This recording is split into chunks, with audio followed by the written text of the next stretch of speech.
Fala pessoal, tudo bem? Lucas aqui, direto do canal Estudo na Web. Esse aqui é mais um vídeo para a nossa série sobre a UML. Bom, nesse vídeo aqui nós vamos entender o diagrama de classes, pessoal. Que a gente vai entender, explorar aqui um diagrama pronto, já que a gente já deixei pronto, e vamos entender o porquê de se usar, né? Então vamos começar pelo porquê de se usar. Bom, toda equipe quando vai desenvolver um software, pessoal, utilizando o paradigma da orientação a objetos, em algum momento ela vai ter que pensar como que ela vai implementar a funcionalidade que ela precisa. Então, eles vão ter que parar para pensar quais serão as classes criadas, quais são os comportamentos, até mesmo os nomes, as nomenclaturas, como que serão os relacionamentos entre essas classes, tá? Então, a UML ajuda nessa comunicação entre o pessoal da equipe, onde você vai conseguir até mesmo simular algumas coisas para ficar mais claro o fluxo das informações e também das regras de negócios, tá bem? Bom, eu tenho aqui um diagrama já um pouco avançado, né, onde a gente sempre só explica e detalha algumas particularidades. Bom, o que vale deixar claro aqui, pessoal, que uma classe ela é representada por um quadrado, losango, alguma coisa assim, tá? O que acontece? Na primeira parte aqui, onde está escrito aqui endereço, nós temos o nome da classe, certo? Na segunda parte, que é essa outra aqui, a gente possui os atributos e o seu tipo, no caso. Aqui nós temos aqui vários atributos com seus tipos. Aí depois, na terceira parte, nós temos as ações, que são os métodos ou as funções da nossa classe, certo? São os comportamentos dessa classe. Esse aqui é o modelo que toda classe pode ter ou não. Muito provavelmente uma classe vai ter atributos, mas pode ser que uma classe é bem difícil, né? Não faz muito sentido, mas pode ser que alguma classe que você desenhe aqui no diagrama, que você crie, pode ser que ela não tenha nenhum tipo como que se diz? De método, tá? Pode acontecer. No diagrama você pode colocar ou não, pode ser opcional isso, tá bem? Por exemplo, aqui no caso, essa classe endereço, ela possui um método de pesquisa. Pode olhar que as outras não possuem.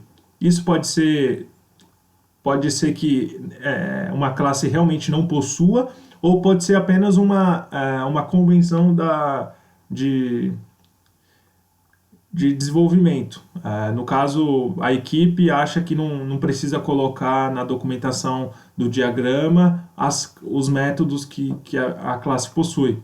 É uma coisa válida, mas isso vai depender muito de empresa para empresa, de equipe para equipe, porque o diagrama ele serve para mostrar como que o software vai funcionar. Então, quanto mais informações tiverem, fica melhor. Claro que se você conseguir a equipe entender de uma forma clara, ou se tiver alguma coisa de forma abstrata e a equipe entender, tá feito, tá justo, pode ser adotado, tá? Não tem nenhum problema quanto a isso.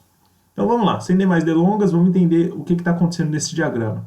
Além do conceito de classes aqui, só para ficar claro, do diagrama, a gente explora algumas outras coisas como agregação, composição e herança, tá? Aí você vai entender agora certinho. Bom, o foco central aqui, no caso, nesse exemplo, a gente tem a classe cliente e a classe conta, que ela está associada à classe endereço, e temos também duas classes aqui, no caso cliente pessoa física e cliente pessoa PJ, que está herdando esses dois atributos aqui, de cliente. O que está acontecendo então, pessoal? O que acontece? A classe cliente ela possui dois atributos e o seu tipo, certo? Aqui, como eu disse, o atributo nome e o seu tipo. Acontece aqui embaixo e nas demais classes também tem isso. Aqui como cliente, na lógica desse software, ele pode ter cliente pessoa física e pessoa jurídica, não faria sentido a gente ter os atributos aqui, sendo que quando a pessoa se torna cliente, ela vai ser pessoa física ou jurídica. Então a gente separou em uma outra classe, onde a gente herda os atributos nome e data de nascimento do cliente.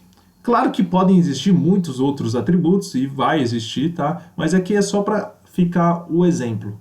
Então a gente criou aqui mais duas classes, como eu já disse, onde uma classe é pessoa física e a outra é pessoa jurídica. No caso, cada um tem a sua particularidade, que no caso aqui da pessoa física é o CPF, que é do tipo string, e aqui no caso da pessoa PJ é o CNPJ, que é do tipo string. Aqui nós temos uma seta apontando para o cliente. Como eu já comentei, isso quer dizer que a classe cliente PJ está herdando o nome, atributos e métodos da classe pai, ou seja, essa classe cliente. Então, todos os seus atributos e os seus métodos, que no caso aqui não tem nenhum, eles podem ser acessados e usados pela classe filha, que é a classe PJ, certo? Mas eu não preciso escrever novamente aqui nome, data de nascimento, entre outros atributos e métodos que podem existir. Eu não preciso fazer isso, tá bem? E isso ajuda no desenvolvimento com um código mais limpo, entre outros fatores que a gente já falou em outras aulas, tá bem? E aqui, isso vale também para a classe pessoa física. Aqui no endereço, nós temos uma associação. O cliente está associado a um endereço, certo? Aqui no caso, mesma coisa, tá? A gente tem vários atributos e os seus tipos, e aí nós temos aqui nesse caso um método, que é uma forma de pesquisa de endereço. Que aqui no caso ele tem um método pesquisar, onde ele passa um parâmetro CEP, que é do tipo string, e onde o retorno é uma string, que no caso será o endereço, ou até mesmo uma mensagem de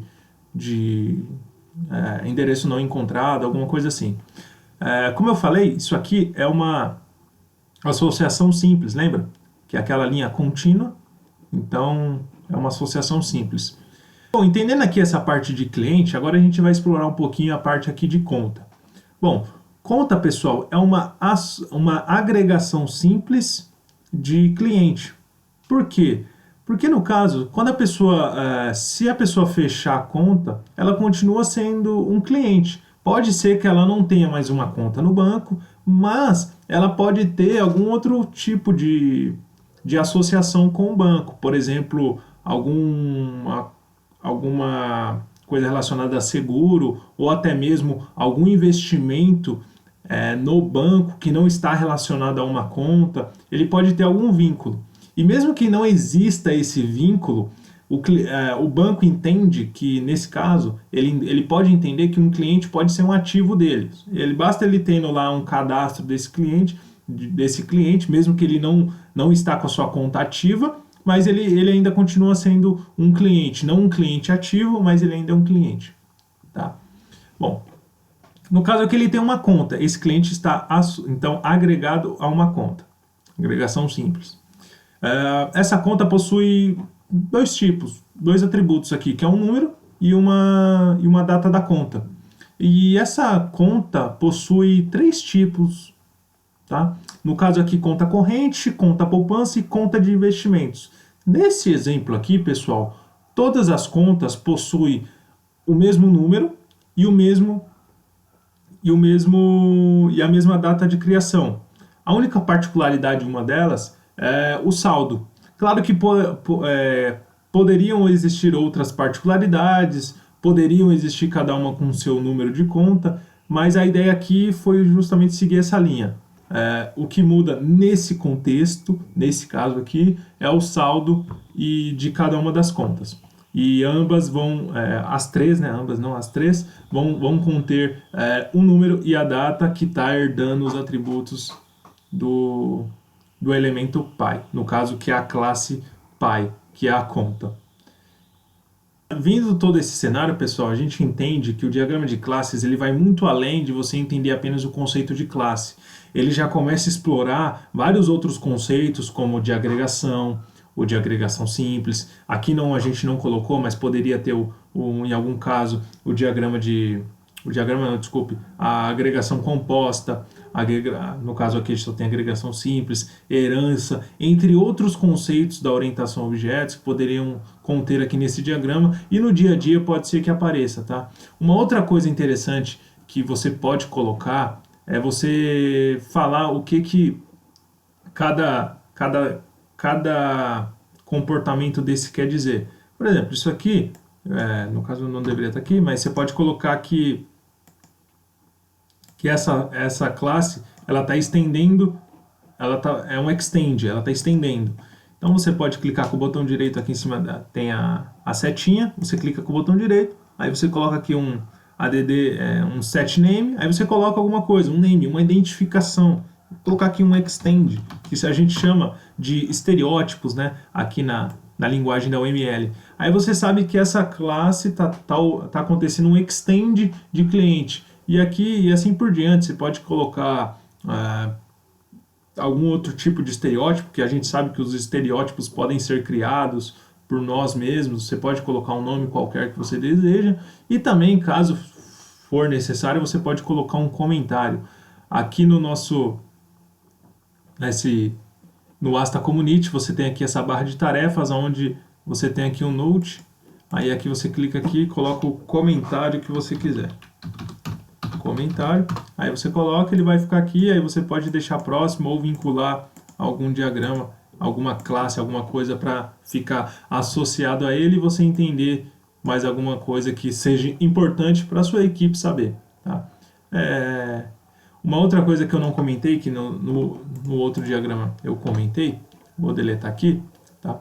Para você criar o diagrama, e os atributos, é bem simples, tá, pessoal?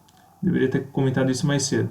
Aqui nessa barra de tarefas, na barra de ferramentas, desculpe, nós temos aqui esse segundo item, que é o class. Quando você clica aqui, ele já vai te dar um modelinho de classe.